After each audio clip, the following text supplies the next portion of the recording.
কাহিনীর শুরুতেই আমরা দেখতে পাই জাপানের রানী হেমিকো নিজের কালা জাদুবিদ্যা দিয়ে সম্পূর্ণ রাজ্যকে ধ্বংস করার জন্য উঠে পড়ে লেগেছে। দেশটাকে বাঁচানোর জন্য আর্মি জেনারেলসরা রানীর বিরুদ্ধে আন্দোলন শুরু করে দেয় এবং তাকে বন্দি করে এমন একটা আইল্যান্ডে রেখে আসে যেখানে দূর দূরান্ত পর্যন্ত কোনো জনমানবের চিহ্ন পর্যন্ত ছিল না। এরপর অনেক বছর কেটে যায়। লর্ড রিচার্ড নামের এক ব্যক্তির হাতে একটা নকশা লাগে, যার দ্বারা এটা বের করা যেত যে হেমিকোকে কোন আইল্যান্ডে ছাড়া হয়েছিল। তার সন্ধান করার জন্য রিচার্ড নিজের মেয়ে লারাকে লন্ডনেই রেখে নিচে বেরিয়ে পড়েন। এই ঘটনার পর আরও 7 বছর অতিক্রম হয়ে যায়। ততদিনে লারা অনেক বড় হয়ে গিয়েছে ও সে একটা MMA ফাইট ক্লাবে একটা ম্যাচ খেলছিল। খেলা চলাকালীন লারার অপোনেন্ট লারার ওপর ভারী পড়ছিল। খুব জলদি সে লারাকে চোখ হোল্ড পজিশনে ধরে নিয়েছিল। লারা অনেক ট্রাই করেছিল, কিন্তু অবশেষে সে ট্যাপ আউট করতে বাধ্য হয়। নিজের বাবার ছেড়ে চলে যাওয়ার পর থেকে লারা ছোটখাটো কাজ করে নিজের জীবন অতিবাহিত করছিল। কিন্তু একদিন তার বাবার বিজনেস পার্টনার অ্যানা লারার সঙ্গে দেখা করতে আসে। অ্যানা তাকে টাকার জন্য ওইসব জব করতে নিষেধ করে। সে বলে যে তার বাবা তার জন্য অনেক কিছু রেখে গিয়েছে, কিন্তু লারা তার বাবার অর্থ সম্পত্তি চাইতো না। আসলে 7 বছর আগে রিচার্ড গায়েব হয়ে গিয়েছিল, তাই অ্যানা লারাকে ডকুমেন্টে সাইন করতে বলে যাতে তার বাবাকে ডেড অ্যানাউন্স করা যায়, নয়তো এমনভাবেই তাদের প্রপার্টি বিলীন হয়ে যাবে এবং লারার হাতে কিছুই আসবে না। বিকেলে লারা নিজের বাবার কথাই ভাবছিল। তখন তার মনে পড়ে যে তার বাবা তাকে একটা লকেট দিয়েছিল যেটা তার মায়ের ছিল। রিচার্ড যাওয়ার আগে লকেটটা দিয়ে লারাকে বলেছিল যে লকেটটা হাতে নিয়ে যার কথাই ভাবা হবে সেই মানুষটি তা বুঝতে পারবে। পরের দিন লারা ক্রফট হোল্ডিংস এর অফিসে গিয়েছিল রিচার্ডের ডেথ সার্টিফিকেট বানানোর জন্য। সিগনেচার করার সময় লয়ার্স লারাকে রিচার্ডের দেওয়া একটা জাপানিজ পাজেল দিয়েছিল যেটার নাম ছিল কারাকুরি। পাজেলটা সলভ করতেই লারা তার মধ্যে দিয়ে একটা চিরকুট ও একটা চাবি পায়। চিরকুটে লেখা ছিল আমার শেষ জায়গার প্রথম শব্দ। লারা সঙ্গে সঙ্গেই তার মানে বুঝে যায় এবং তার পারিবারিক সেমিট্রিতে চলে যায়, যেখানে তার বাবার কবরের ওপর লেখা নামের প্রথম অক্ষরের ওপর প্রেস করতেই সেখানে একটা কি হোল দেখতে পায়। চাবি দিতেই কবরের পিছনের একটা দরজা খুলে যায়, যেখানে রিচার্ডের সিক্রেট অফিস ছিল, যেখানে লারা ফেক পাসপোর্ট, একটা পুরনো ভিডিও ক্যামেরা পেয়েছিল। ক্যামেরাতে রিচার্ডের একটা ভিডিও রেকর্ডিং ছিল। তাতে রিচার্ড বলেছিল যে কিভাবে তার স্ত্রীর মৃত্যুর পরেও সে তার স্ত্রীর সঙ্গে সাক্ষাৎ করার জন্য একটা নতুন পথ বের করেছিল, যার জন্যই সে প্রজেক্ট হেমিকোর কাজ করছিল। রিচার্ডের ইচ্ছে যে লারা যেন তার সব রিসার্চ পুড়িয়ে দেয়, কারণ এগুলো খারাপ লোকের হাতে পড়লে খুবই ক্ষতি হয়ে যাবে। সেখানে লারা একটা বক্স দেখতে পায় যার বাইরে লেখা ছিল প্রজেক্ট হেমিকো। জ্বালানোর পরিবর্তে লারা সেই সব নথিপত্র পড়তে শুরু করে। পড়তে পড়তে সে জানতে পারে যে হেমিকোকে ইয়ামামাটাই নামক একটা আইল্যান্ডে রাখা হয়েছে। সে আরও জানতে পারে যে রিচার্ড ইয়ামামাটাই এর উদ্দেশ্যেই বেরিয়েছিল, আর যে শিপ ক্যাপ্টেন তাকে সেখানে নিয়ে যাচ্ছিল তার সম্পর্কেও জানতে পারে। যেহেতু লারা এখনো তার বাবার ডেথ সার্টিফিকেটে সাইন করেনি, তাই সে তার বাবার সম্পত্তিও পায়নি। সো হংকং যাওয়ার জন্য লারা তার বাবার দেওয়া লকেটটা বন্ধক রেখে যে টাকা পেয়েছিল তাই নিয়ে এসে বেরিয়ে পড়ে। সেখানে গিয়ে লারা জাহাজ ক্যাপ্টেনকে খুঁজছিল। তখনই কিছু ছেলে তাকে হেল্প করার বাহানা দিয়ে তার ব্যাগ ছিনিয়ে নিয়ে পালায়। তাদের ধরার জন্য লারা বোটের মধ্যে দিয়ে তাদের চেস করে। লারা কোনোভাবে তাদের মধ্যে একজনকে ধরে নেয় এবং নিজের ব্যাগ ফেরত নিয়ে নেয়। তবে ছেলেগুলো তখন তাকে চাকু দেখিয়ে ভয় দেখাতে লাগে ও লারা একটা দড়ির সাহায্যে লাফিয়ে পড়ে ও তখনই সে সেই জাহাজটি দেখতে পায় যেটি সে খুঁজছিল। ছেলেগুলো তখনও লারার পেছন ছাড়েনি। সেই সময় জাহাজের ক্যাপ্টেন লুরেন ফায়ারিং করে ছেলেগুলোকে তাড়িয়ে দেয় ও লারাকেও চলে যেতে বলে, কিন্তু লু এতটাই নেশার ঘরে ছিল যে সে বেহুশ হয়ে জাহাজ থেকে নিচে পড়ে যায়। লারা হুঁশ ফিরিয়ে আনার জন্য লুয়ের উপর জল ছেড়ে দেয়। লুয়ের হুঁশ ফিরে আসলে লারা তার বাবার লেখা চিঠি দেখিয়ে রিচার্ডের কথা জিজ্ঞাসা করে। তখন লু বলে যে তার বাবার নামও লু। হয়তো লারার বাবা তার বাবার সঙ্গেই সাক্ষাৎ করেছিল, আর লুয়ের বাবাও শকিংলি গায়েব হয়ে গিয়েছিল। তার মানে তাদের দুজনের বাবা সেম ট্রিপেই গায়েব হয়ে গিয়েছে।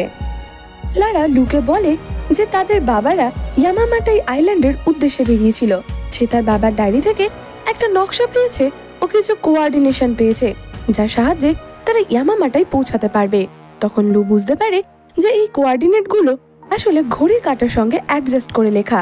লারা ঘড়ির সাহায্যে মেপে চিহ্ন এঁকে বের করে ফেলে যে আসলে এই আইল্যান্ডটা কোথায় আছে, কিন্তু লু বলে দেয় যে আইল্যান্ডটা খুবই ভয়ানক জায়গায় রয়েছে, সেখানে যাওয়া খুবই রিস্ক হবে।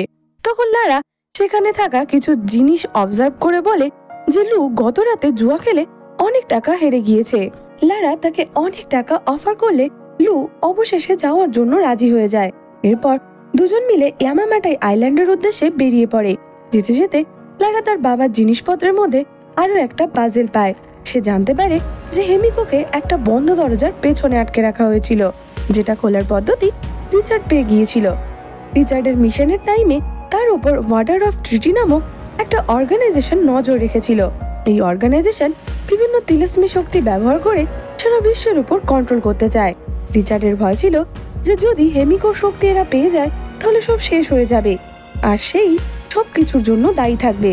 তো একদিন হঠাৎ লারা ঘুম ভেঙে উঠে দেখে সমুদ্রে ভীষণ ঝড় উঠেছে। তাই লারা আপার ডেকে উঠে গিয়েছিল, যেখানে লু জাহাজটাকে কন্ট্রোল করতে হিমশিম খাচ্ছিল। লারা দেখে যে তারা ইয়ামামাটাই আইল্যান্ডের খুব কাছে পৌঁছে গিয়েছিল, কিন্তু বড় বড় সামুদ্রিক ঢেউ তাদের জাহাজ থেকে দূরে ঠেলে দিচ্ছিল। লু লারাকে দ্রুত জাহাজ ছেড়ে বেরিয়ে পড়তে বলে, কিন্তু লারা কেবিনে রাখা তার বাবার নথিপত্র আনতে চলে যায়। তবে সে পাজেলটা বোটেই থেকে যায়। ঠিক তখনই বোটটা একটা বিশাল পাথরের সঙ্গে ধাক্কা খায় এবং তারা দুজনেই জলে পড়ে যায়। এই ঝড় লু এবং লারাকে বিচ্ছিন্ন করে দিয়েছিল। লারা কোনো রকমে কিনারায় পৌঁছে গিয়েছিল। লারা দেখতে পায় যে এই আইল্যান্ডে আগে থেকেই অনেক মানুষ ছিল। তখনই তাকে কেউ মেরে বেহুশ করে দিয়েছিল। পরদিন সকালে যখন তার ঘুম ভেঙেছিল, সে দেখতে পায় যে তাঁবুর মধ্যে তার সঙ্গে ম্যাথিউস ভুগেল নামক এক ব্যক্তি রয়েছে। ম্যাথিউস লারাকে বলে যে ঠিক তোমার মতোই আমার একটা মেয়ে আছে। সে আরো বলে যে সে তার কাজ শেষ না হওয়া অবধি এখান থেকে কোথাও যেতে পারবে না। লারা কিছু একটা সন্দেহ করে নিজের ব্যাগ চেক করতে শুরু করে আর দেখে যে তার বাবার ডায়েরি মিসিং। তখন ম্যাথিউস বলে যে রিচার্ডের ডায়েরি তার কাছে রয়েছে, সে তার অসমাপ্ত কাজে সাহায্য করতে পারবে। ম্যাথিউস বলে যে তারা রিচার্ডকে ধরেছিল এবং রিচার্ড তাদের কথা মেনে নেয়নি বলে তাকে বাধ্যতামূলক মারতে হয়েছে। যা শুনে লারা ভেঙে পড়ে। সে টেন্ট থেকে বাইরে বেরিয়ে দেখে যে কিছু লোক ডিনামাইট দিয়ে পাহাড় ভাঙছিল এবং লুকেও বন্দি বানানো হয়েছে ও তাকে দিয়েও জোর করে কাজ করানো হচ্ছে। তখনই ম্যাথিউস অর্ডার দেয় যে তারা অন্য জায়গায় শিফট করতে চলেছে। যাওয়ার পথে লু লারাকে বলে যে এখানে কাজ করা বেশিরভাগ শ্রমিকই হয় পথহারা জেলে আর নয়তো এদের ষড়যন্ত্রে ফেসে যাওয়া মানুষ। লারা ও লুকে জানায় যে ম্যাথিউস তার বাবাকে মেরে ফেলেছে। লুর বাবাকেও মেরে দেওয়া হয়েছে। অন্যদিকে রিচার্ডের ডায়েরির সাহায্যে ম্যাথিউস হেমিকোট বোম্বের এন্ট্রান্স পর্যন্ত পৌঁছে গিয়েছিল। অন্য সব ওয়ার্কার্সদের সাথে সাথে লারাও সেই এন্ট্রান্সে যাওয়ার পথ পরিষ্কার করতে শুরু করে। কিন্তু কিছুক্ষণের মধ্যেই আমরা লারা ও লুকে ম্যাথিউসের দলের সঙ্গে ফাইট করে পালাতে দেখি। পালাতে গিয়ে ম্যাথিউসের গুলির লুয়ের হাতে লাগে এবং সে ঘায়েল হয়ে যায়। অন্যদিকে নদী পার হওয়ার সময় লারা ওপর থেকে নদীতে পড়ে যায়। নদীতে ভাসতে ভাসতে সে যখনই ঝর্ণার কাছে আসে, তখন সেখানে ক্রাশ হয়ে পড়া একটা প্লেনের উইংস ধরে নিজেকে বাঁচিয়ে নেয়, কিন্তু হুড়মুড় করে গোটা প্লেনটাই ভেঙে পড়ে। তবে পড়ার আগে লারা নিজেকে কোনোভাবে বাঁচিয়ে নেয় এবং রাতের বেলা জঙ্গলের মধ্যে থাকা একটা গুহায় কাটানোর সিদ্ধান্ত নেয়। রাতের বেলা ম্যাথিউসের এক গার্ড রকেট তাকে ধরে নেয়, আর এখানেই আসে তাদের দুজনের মধ্যে আরো একটা দুর্ধর্ষ ফাইট সিকোয়েন্স। অবশেষে লারা রকেটকে শেষ করে দেয়। তখনই সে দূরে অন্ধকারের মধ্যে আরো একটা অবয়ব দেখতে পায় ও তার পিছু নেয় এবং তার পিছু করতে করতে লারা একটা পাহাড়ের ওপরে চড়ে। সেখানে সে দেখতে পায় ওই ব্যক্তি তার বাবা রিচার্ড। রিচার্ড ভেবেছিল যে এই সবই তার মনের ভুল, কিন্তু লারা তাকে ভরসা দেয় যে সেই তার মেয়ে। সে সত্যি সেখানে উপস্থিত। এরপর রিচার্ড আহত লারা চিকিৎসা করে এবং তাকে রেস্ট করতে বলে ও প্রতিজ্ঞা করে বলে যে সে আর কখনো লারাকে একা ছাড়বে না। পরের দিন সকালে ম্যাথিউসের লোকেরা হেমিকোট বোম্বের রাস্তা পরিষ্কার করে ফেলেছিল ও ম্যাথিউস কাউকে একটা সেই স্যাটেলাইট ফোন দিয়ে কল করে সেই খবর দিয়ে দেয়। লারা যখন পরের দিন ঘুম থেকে ওঠে, সে দেখতে পায় যে রিচার্ড নিজের দাড়ি কামাচ্ছে। তখন লারা তাকে হেল্প করে। রিচার্ড জানায় যে ম্যাথিউস ওই ট্রিনিটি অ্যাসোসিয়েশনের জন্যই কাজ করে আর তাকে যে করেই হোক হেমিকোট টুম্ব অব্দি পৌঁছানো থেকে আটকাতে হবে। লারাকে যখন রিচার্ড জিজ্ঞাসা করে যে সে কি তার রিসার্চ পেপার সব জ্বালিয়ে দিয়েছে কিনা, তখন লারা তাকে উত্তরে না বলে এবং বলে যে তার ডায়েরি ম্যাথিউসের কাছে রয়েছে। যা শুনে রিচার্ড খুবই রেগে যায় এরপর লারা রিচার্ডের তীর কামান তুলে নিয়ে ম্যাথিউসের ক্যাম্পের উদ্দেশ্যে রওনা দেয়। সে কোনোভাবে সবার নজরের আড়ালে ম্যাথিউসের ক্যাম্পে ঢুকে পড়ে, কিন্তু কিছুক্ষণের মধ্যেই ম্যাথিউস ক্যাম্পে প্রবেশ করে, তাই লারা লুকোতে বাধ্য হয়। আমরা ভিউয়ার্সরা দেখতে পাই যে ম্যাথিউস খুবই চিন্তিত হয়ে পড়েছে, কারণ তার ফোনে তার বসের মেসেজ এসেছে যেখানে লেখা আছে তারা খুব জলদি আইল্যান্ডে আসতে চলেছে। বেরিয়ে লারা লুকে দেখতে পায় সে একটা গার্ডকে শেষ করে দিয়েছিল। এরপর তারা দুজন সব ওয়ার্কার্সদের হাতিয়ার কালেক্ট করতে বলেছিল। অন্যদিকে লারা ম্যাথিউসের ফোন চুরি করার টার্গেট নেয় আর সে তা পেয়েও যায়, কিন্তু তখনই সে দেখে যে রিচার্ড টুম্বের দিকে যাচ্ছিল আর ম্যাথিউসও রিচার্ডকে দেখে নেয় এবং তাকে টর্চার করতে শুরু করে। রিচার্ড মুখ না খোলায় ম্যাথিউস গার্ডকে তাকে শুট করতে বলে, কিন্তু গার্ড শুট করার আগেই লারা গার্ডকে তীরবিদ্ধ করে। তবে ম্যাথিউস অলরেডি রিচার্ডের দিকে গান পয়েন্ট করে রেখেছিল, তাই লারা অবশেষে টুম্ব খোলার জন্য রাজি হয়ে যায়। এই দ্বীপে আসার আগে লারা পাজল খুলেছিল, ঠিক সেই রকম ভাবেই লারা টুম্বে লাগানো পাজলগুলো ঘুরিয়ে ঘুরিয়ে দরজা খুলতে শুরু করে এবং কিছু সময় পর টুম্বের দরজা খসে পড়ে। এরপর ম্যাথিউসের পুরো টিম টুম্বের ভেতরে প্রবেশ করে, ইনক্লুডিং লারা, রিচার্ড অ্যান্ড লু। টুম্বে ঢুকতেই একটা দমকা বাতাস এসে সবার মুখে লাগে। রিচার্ডের মতে যা হলো হেমিকোর নিঃশ্বাস। তখনই মিস্টেকেনলি লারা একটা ফাঁদে পা ফেলে ও একটা ভালা জমি ফুড়ে বেরিয়ে এক গার্ডের গায়ে লাগে। এরপর তারা একটা খাদের সামনে এসে পড়ে যেখানে মৃত মানুষের কঙ্কালের ঢের ছিল।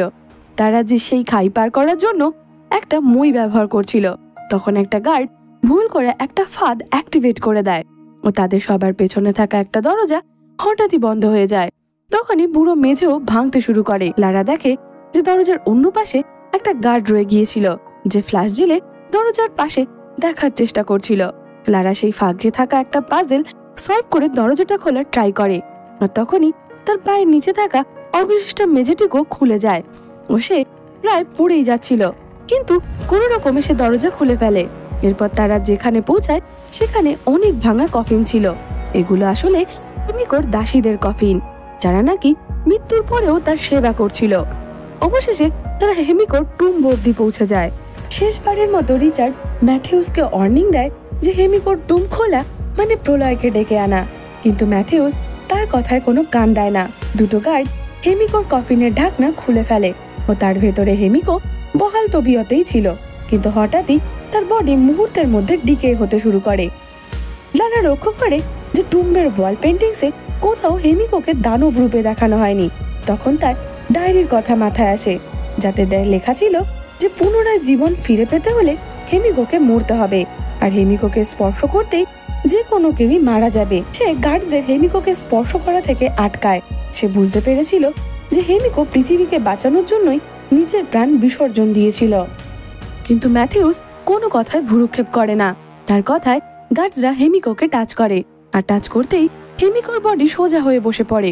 ম্যাথিউস বলে যে এটা তাদের ভয় দেখানোর জন্য তৈরি কোনো কৌশল হবে, কিন্তু যে গার্ড হেমিকোর শরীরে স্পর্শ করেছিল তার হাত কালো হয়ে পচে যেতে শুরু করে, যাতে করে সবাই বুঝতে পারে যে হেমিকোর শরীরে কোনো ভয়ানক ভাইরাস ছিল। তাই সে অন্যদের বাঁচাতে নিজের জীবন ত্যাগ করে দিয়েছিল। ইনফেক্টেড গার্ড ভয়ে ফায়ারিং করতে শুরু করে, তাতে হেমিকোকে স্পর্শ করা অন্য গার্ডটিও মারা যায় আর ম্যাথিউস ইনফেক্টেড গার্ডটাকে গুলি করে শেষ করে দেয়। এত সব দেখার পরেও ম্যাথিউস হেমিকোর একটা আঙুল কেটে নিয়ে নিজের বসকে দেওয়ার কথা ভাবে। যখন সে সব করছিল তখন লারা কুড়ুল দিয়ে লাস্ট গার্ডের উপরেও হামলা করে ও রিচার্ড শেষ হয়ে যাওয়া গার্ডের বন্দুক উঠিয়ে ম্যাথিউসের পায়ে শুট করে দেয়। আহত গার্ড লারার পিছু নেয়।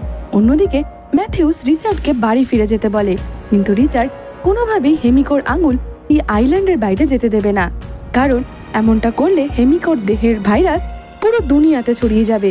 ম্যাথিউস রিচার্ডের ওপর গুলি চালাতে শুরু করে, কিন্তু জলদি তার বন্দুক খালি হয়ে যায়।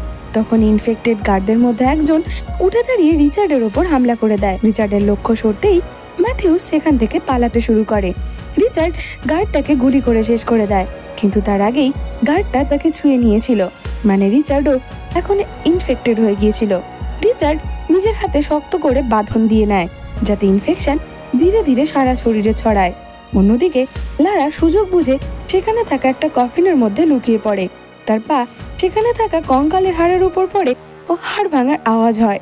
সেই আওয়াজ শুনে গার্ডও তাকে ধরে নেয় এবং দুজনের ওজনে কফিনও ভেঙে পড়ে ও তারা দুজনেই অন্য একটা রুমে আসে।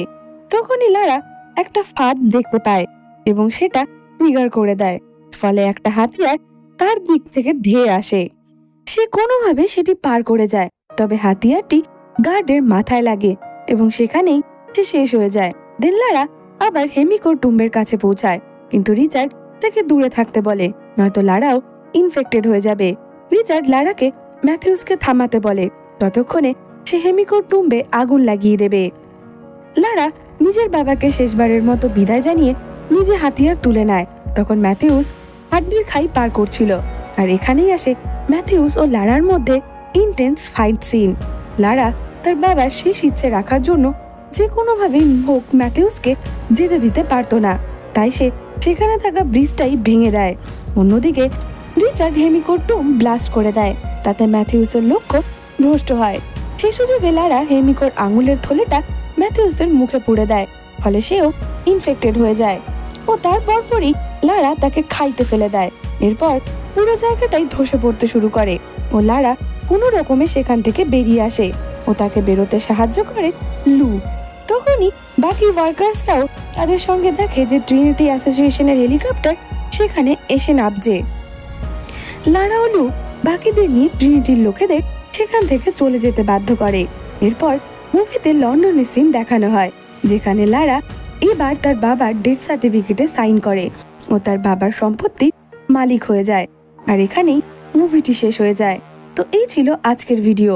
আরো এমন ভিডিও দেখতে আমাদের চ্যানেলটি সাবস্ক্রাইব করার অনুরোধ রইল। চ্যানেলে স্ট্রাইক পড়ার কারণে এত লেট ভিডিও। আপনাদের সাপোর্ট একান্তভাবে কামনা করি। প্রচুর লাইক, কমেন্ট ও শেয়ার করে আমাদের পাশে থাকুন। অনেক ধন্যবাদ সবাইকে।